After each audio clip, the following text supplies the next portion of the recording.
নমস্কার, the story teller চ্যানেলে আপনাকে স্বাগত। আজকের গল্প হৃদয় পরীক্ষা, লেখক উপেন্দ্রনাথ গঙ্গোপাধ্যায়। গল্প পাঠে আমি অনিন্দিতা। ডাক্তার সুশীল কুমার তাহার গৃহগত রোগীগণের ব্যবস্থা শেষ করিয়া কলে বহির্গত হইবেন। এমন সময় তাহার জ্যেষ্ঠ শ্যালক যোগেন্দ্রনাথ তথায় আসিয়া উপস্থিত হইলেন। সুশীল কুমার নিতান্ত অনুৎসুকভাবে জিজ্ঞাসা করিল, কি সংবাদ? যোগেন্দ্র কহিল, সরলার শরীরটা কয়দিন থেকে একটু খারাপ হয়েছে। বুকের মধ্যে কেমন একটা বেদনা বোধ করে, নিঃশ্বাস ফেলতে কষ্ট হয়। সুশীল কুমার বাধা দিয়া বলিল, তা হরেন মিত্রের দ্বারা তার চিকিৎসা তো চলছে, আবার কেন? যোগেন্দ্র ঈষৎ হাসিয়া বলিল, তুমি খবর পেয়েছ দেখছি। সুশীল কহিল, কিন্তু খবর আপনাদের বাড়ির কারোর কাছ থেকে আমার নিকট এসেছে তা মনে করবেন না। যোগেন্দ্র কহিল, যা হোক, এখন তো আমি খবর এনেছি, তুমি আজ বিকেলে একবার নিশ্চয়ই যেও। সুশীল বিরক্তিব্যঞ্জক দৃষ্টিতে অন্যদিকে চাহিয়া রহিল, কোনো কথা কহিল না। যোগেন্দ্র একটু ব্যস্ততা সহকারে বলিল, বিকেলে যাচ্ছ তো হে? আমার আবার কোর্টের সময় হয়ে এলো। সুশীল কহিল, দেখুন, একটা কথা আছে, আপনি আমাকে কিভাবে ডাকছেন সেটা আমার জানা আবশ্যক। আপনি যদি আমাকে আত্মীয়তার সূত্রে ডাকেন তাহলে আমি নিশ্চয়ই যাব না, তবে আপনি যদি আমাকে একজন ডাক্তার বলে কল দেন, আমি অবশ্য আমার ব্যবসার অনুরোধেই যেতে বাধ্য। তাহার পর বাদানুবাদ আরম্ভ হইল। ৮ ঘণ্টা কালব্যাপী বাদানুবাদ, কিন্তু সুফল হইল না। সুশীলের সেই এক কথা, ডাক্তার হইয়া সে যাইতে পারে, আত্মীয়রূপে নহে। অবশেষে যোগেন্দ্রনাথ অত্যন্ত বিরক্ত হইয়া বলিল, আচ্ছা, তাহলে আমি তোমাকে ডাক্তার বলেই কল দিয়ে যাচ্ছি। সুশীল চেয়ার হইতে উঠিয়া পড়িল, বলিল, কটার সময় যেতে হবে? বিকেল ৫টার সময়। সুশীল বুক পকেট বাহির করিয়া তাহা লিখিয়া লইল। যোগেন্দ্র বেগে নিষ্ক্রান্ত হইয়া গেল। যোগেন্দ্র চলিয়া যাইলে সুশীল নিজের ব্যবহার স্মরণ করিয়া একটু দুঃখিত হইল। যোগেন্দ্রের সহিত ব্যাপারটা ঠিক ভদ্রসঙ্গত হয় নাই, বিশেষত যোগেন্দ্র বয়সে অনেক বড়। কিন্তু একটু সংক্ষিপ্ত পূর্ব ইতিহাস আছে, যাহা সুশীল কুমারের রুক্ষ ব্যবহারকে অন্তত কিয়ৎ পরিমাণেও সমর্থন করিতে সক্ষম। কোনো একটা প্রসঙ্গ লইয়া পত্নী সরলার সহিত সুশীল কুমারের কিছুদিন হইতে কিঞ্চিৎ মনোমালিন্য চলিতেছিল। এমন অবস্থায় একদিন হরেন মিত্রের নিকট সুশীল অবগত হইল যে তাহার স্ত্রী অসুস্থ এবং হরেন ডাক্তারই তাহার চিকিৎসা করিতেছে। তাহার পর 2 সপ্তাহ কাটিয়া গিয়াছে। ইহার মধ্যে সরলাও কোনো পত্র লিখে নাই, অথবা সুশীলের শ্বশুর বাটি হইতে অন্য কেউ সংবাদ দিয়া যায় নাই। ইহা হইতে সুশীল মনে করিয়াছিল এ সমস্তই সরলার কাজ। সে নিজেও কোনো খবর দিতেছে না এবং অপরকেও সে নিরস্ত করিয়া রাখিয়াছে। এই 15 দিনের সঞ্চিত অভিমান লইয়া সুশীল আঘাত দিবার জন্য প্রস্তুত হইয়াছিল। তাই প্রথমেই যোগেন্দ্রকে সম্মুখে পাইয়া তাহারই উপর সে সমগ্র আক্রোশ প্রয়োগ করিল। কিন্তু অভিমান যখন তাহার অনেকখানি বিষ উদ্গীরণ করিয়া নিস্তেজ হইয়া পড়িল, তখন সুশীল কুমার একটু অপ্রতিভ হইল এবং স্থির করিল, বৈকালে শ্বশুরালয়ে যাইয়া তাহার দোষটুকু সংশোধন করিয়া লইবে। গৃহে ফিরিয়া যোগেন্দ্র যখন সকল কথা প্রকাশ করিয়া বলিল, তখন সকলে মিলিয়া সংকল্প করিল যে সুশীল কুমার যে অন্যায় আচরণ করিয়াছে তাহার জন্য তাহাকে একটা কিছু শিক্ষা দিতেই হইবে। সরলার বড় বউ তরলা বলিল, দাদা, আমাদের উপর ভার দাও, আমরা এমন একটা ব্যবস্থা করবই যাতে ডাক্তার মশাইকে বিলক্ষণ একটু নাকাল হতে হবে। সরলার ছোট বোন অমলা বলিল, আমি 4টে রাউতার টাকা তৈরি করে রাখব, ডাক্তারবাবুকে ভিজিট দিতে হবে। যোগেন্দ্র বলিল, রাউতার টাকা নয়, তাকে আমি আরও বেশি শিক্ষা দিতে চাই। 4টে আসল রূপোর টাকা তাকে দিতে হবে। সে যেমন ডাক্তার হয়ে আসছে, আমরাও তার সঙ্গে ডাক্তারের মতো ব্যবহার করব। সে যখন সরলাকে নিজের স্ত্রীর মতো দেখতে আসতে স্বীকার হচ্ছে না, তখন আমিও আমার বোনকে তার সামনে বের হতে দেব না। সরলা পর্দার আড়ালে থাকবে। যোগেন্দ্রর প্রস্তাবই সকলের অত্যন্ত পছন্দ হইল। ইহার মধ্যে যেমন একটু পরিহাসের কৌতুক আছে, তেমনই একটু প্রতিশোধের আনন্দও আছে। শুধু শিক্ষা নহে, ইহার মধ্যে শান্তিরও কতকটা অংশ বর্তমান। গৃহসদ্ধ লোকে যখন আনন্দে উৎফুল্ল হইয়া মতলবটা পরিপক্ব করিবার জন্য ব্যস্ত হইল, তখন সরলা মনে মনে বুঝিল, অন্য লোকের পক্ষে যাহাই হোক, তাহার পক্ষে বিপদ আসন্ন হইয়া আসিয়াছে। স্বামী এবং ভ্রাতার অভিমান লইয়া যে যুদ্ধের সূচনা হইতেছে, তাহাতে অলুখরের মতো তাহারই নিষ্পিষ্ট হইয়া যাইবার সম্ভাবনা। অমলারই বা কি, আর তরলারই বা কি, তাহারা তো শুধু কৌতুকের দিকটাই দেখিতেছে। কিন্তু ইহার মধ্যে যে আরও একটা আশঙ্কাজনক দিক আছে, তাহার কথা মনে করিয়া সরলা সন্ত্রস্ত হইয়া উঠিল। সরলা তরলার নিকট গিয়া বলিল, দিদি, তোমরা কি পাগল হয়েছ? আমি কখনো পর্দার আড়াল থেকে হাত দেখাতে পারব না। তরলা হাসিয়া বলিল, কেন, আড়াল থেকে দেখাতে লজ্জা করবে নাকি? তবে সামনে এসেই দেখাস। সরলা বলিল, সেটা বড় অন্যায় হবে।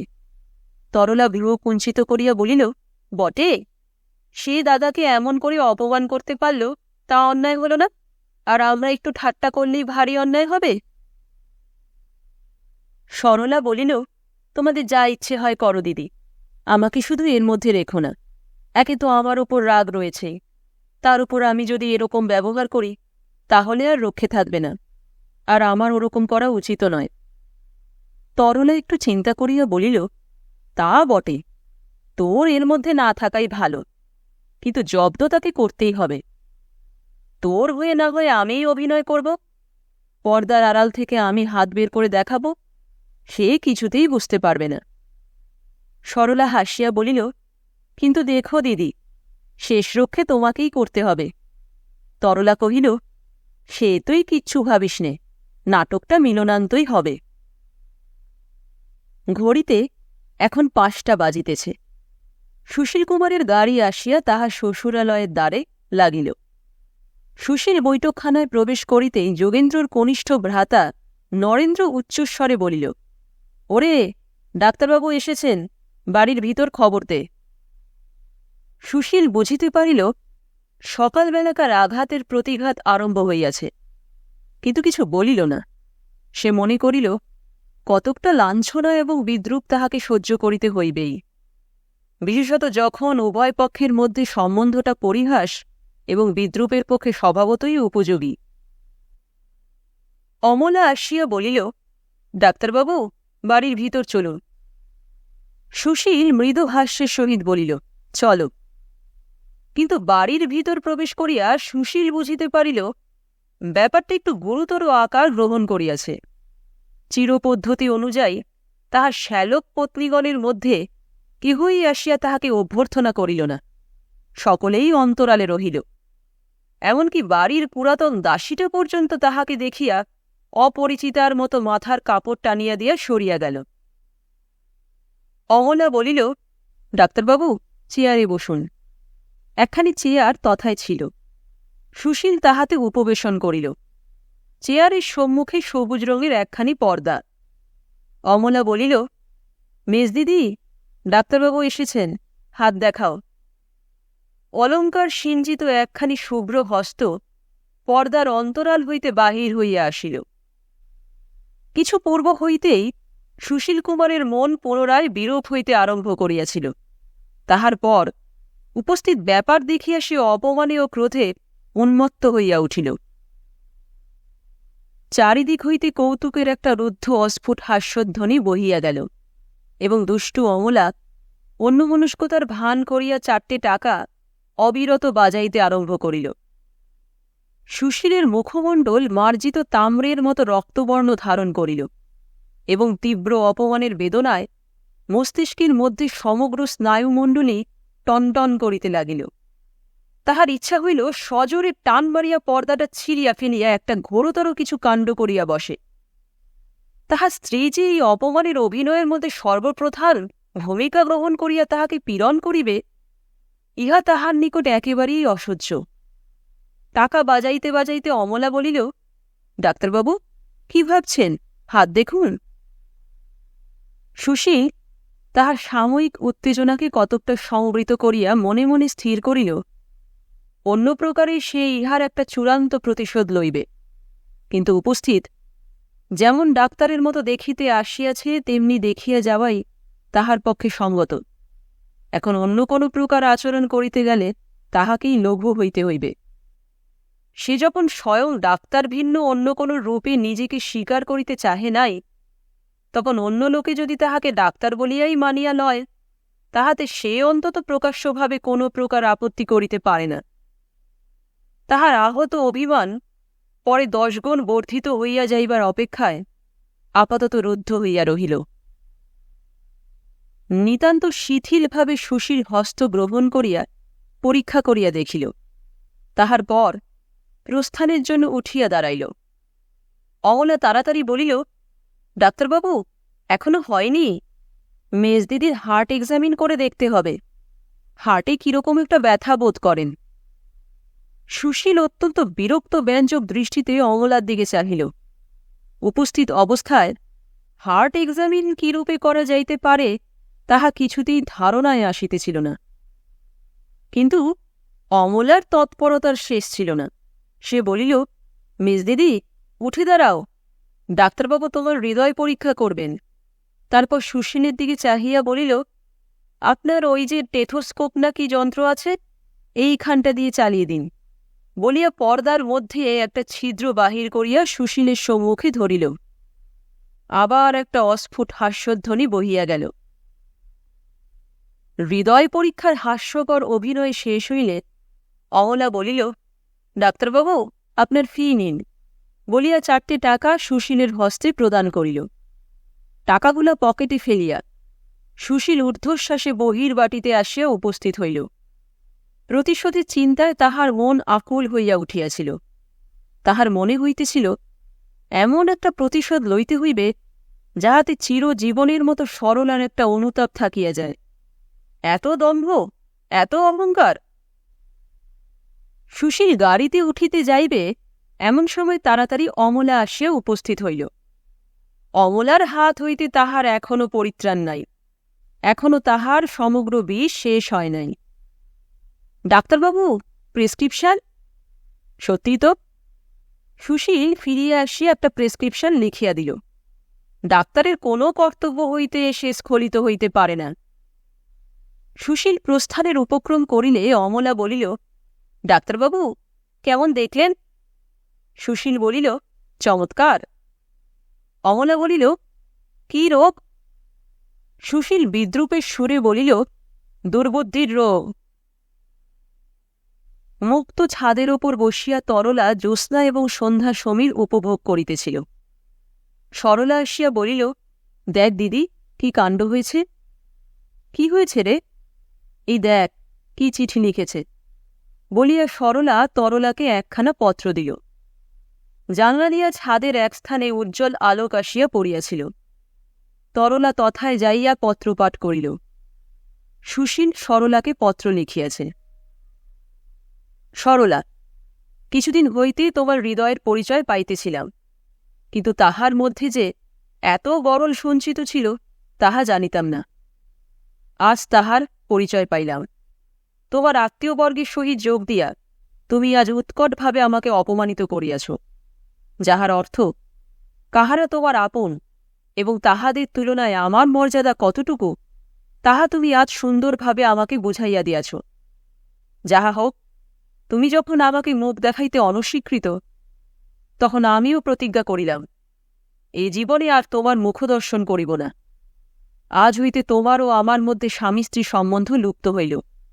তুমি এখন স্বাধীন, স্বতন্ত্র। যেমন ইচ্ছা থাকিতে পারো, যাহা ইচ্ছা করিতে পারো। ইহার মধ্যে কোনো সন্দেহ নাই, কোনো সংশয় নাই। তুমি হয়তো জানো না, আমার কথা এবং কার্যে কোনো ব্যতিক্রম হয় না। এ জীবনের মতো তোমার উৎপীড়ন হইতে বিদায়। ইতি সুশীল। সুশীলের পত্র পাঠ করিয়া তরলা একটু চিন্তিত হইয়া পড়িল। এ ব্যাপারে সুশীল যে এতটা রাগিয়া যাইবে তাহা তরলা বুঝিতে পারে নাই। ইহা হইতে সরলা এবং সুশীলের মধ্যে যদি একটা চিরস্থায়ী মনোমালিন্য রহিয়া যায়, তাহা হইলে তরলাই সম্পূর্ণভাবে দোষী হইবে। কারণ সরলা প্রথমে এই বিপদের আশঙ্কা করিয়াছিল এবং তরলাকে সতর্কও করিয়া দিয়াছিল। চিন্তিত মুখে তরলা বলিল, এতটা যে রাগ করে বসবে তা আগে বুঝতে পারিনি। সরলার কণ্ঠ আর্দ্র হইয়া আসিল। সে বলিল, কি হবে দিদি? তাহার মনে হইতেছিল এ বিপদ হইতে তাহার যেন আর কোনো ক্রমেই রক্ষা নাই। তরলা সরলাকে সাহস দিবার জন্য বলিল, কি আবার হবে? তুই তো বাস্তবিক সম্পূর্ণ নির্দোষ। সে যখন সব জানতে পারবে তখন আর তোর ওপর কোনো রাগ থাকবে না। তাকে এখানে আনতে পারলে আমি সব ঠিক করে নিতে পারি। সরলা বলিল, দিদি, তুমি দাদাকে বলো আমাকে আজকে সেখানে পাঠিয়ে দিতে। তরলা বলিল, সে কখনো হতে পারে না, তাহলে আরও খারাপ হবে। তরলা ও সরলার কথাবার্তা হইতেছিল। এমন সময় যোগেন্দ্রনাথ তথায় উপস্থিত হইল। যোগেন্দ্র বলিল, তোমরা সুশীলকে আজকে একেবারে খেপিয়ে দিয়েছিলে দেখছি। তার মাথা একেবারে খারাপ হয়ে গিয়েছিল। সে যে প্রেসক্রিপশন লিখে দিয়ে গিয়েছিল সেটা বাইরের ঘরে টেবিলের ওপর পড়েছিল। একটু আগে হরেন ডাক্তার সরর খবর নিতে এসেছিল। সে প্রেসক্রিপশনটা দেখতে পেয়ে বলে, সর্বনাশ, সুশীলবাবু একেবারে অন্যমনস্ক হয়ে প্রেসক্রিপশন করেছেন দেখছি। এ যে একেবারে উগ্র বিষ প্রস্তুত হয়েছে। এর মধ্যে এমন দুটো ওষুধ দিয়েছেন যে দুটো একত্র হলে একটা ভয়ানক বিষ প্রস্তুত হয়। সে তো আর ভেতরকার ব্যাপার জানে না, তাই বলছিল। এই জন্যে নিকট আত্মীয়দের চিকিৎসা ডাক্তাররা নিজেরা করতে চায় না।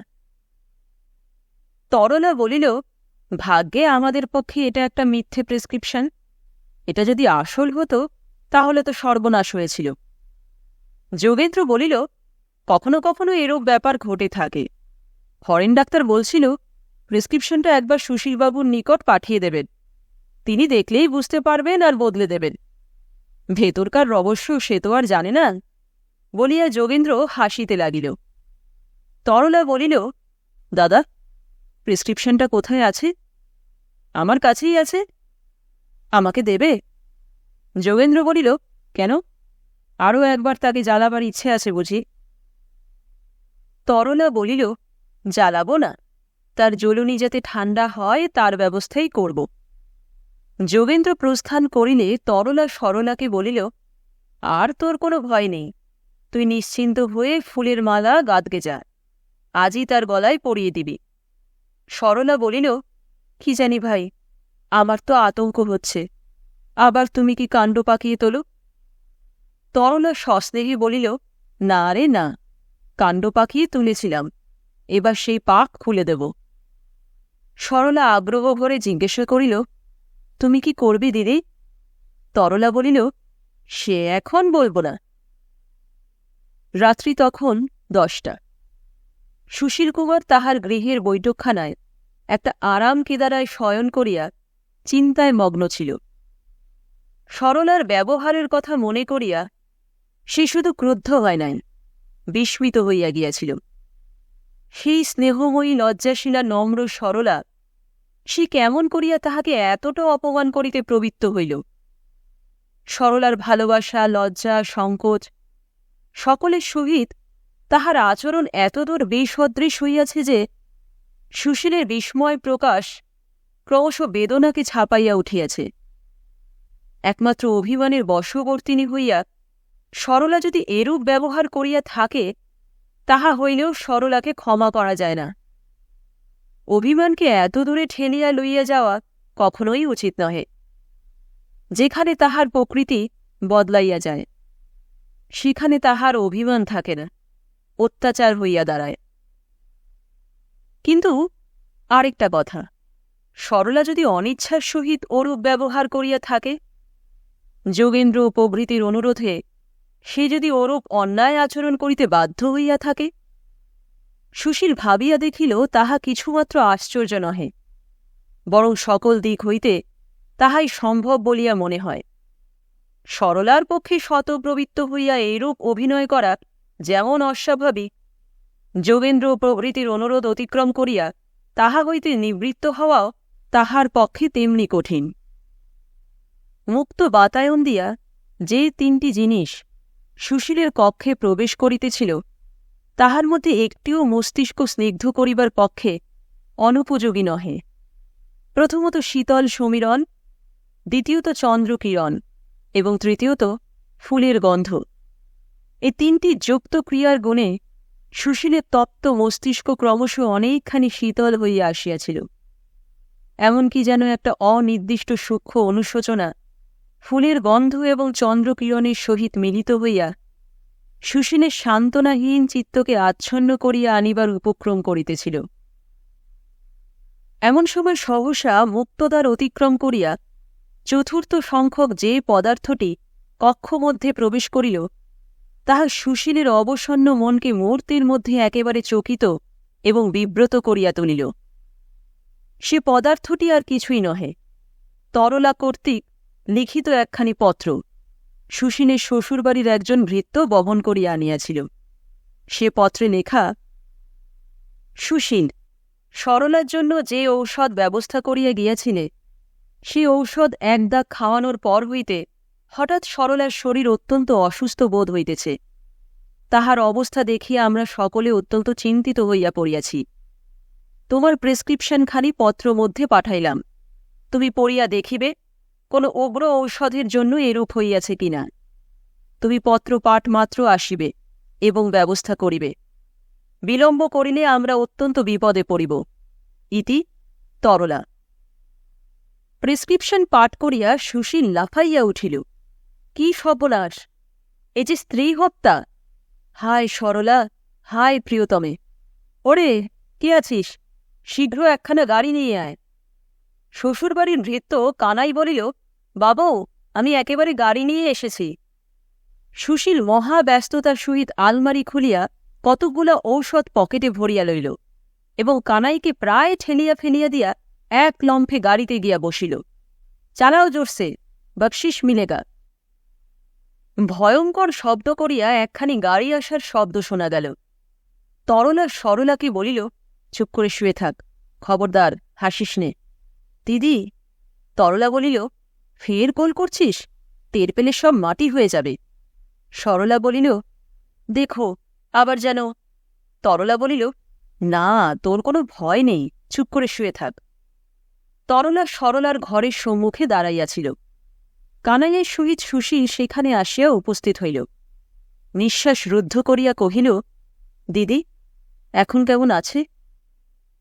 তরলা অত্যন্ত বিষণ্ণ স্বরে বলিল, খুবই খারাপ, দেখবে চলো। স্বপ্নবিহবলের মতো সুশীল তরলার সহিত কক্ষে প্রবেশ করিল। সরলা শয্যায় শয়ন করিয়াছিল।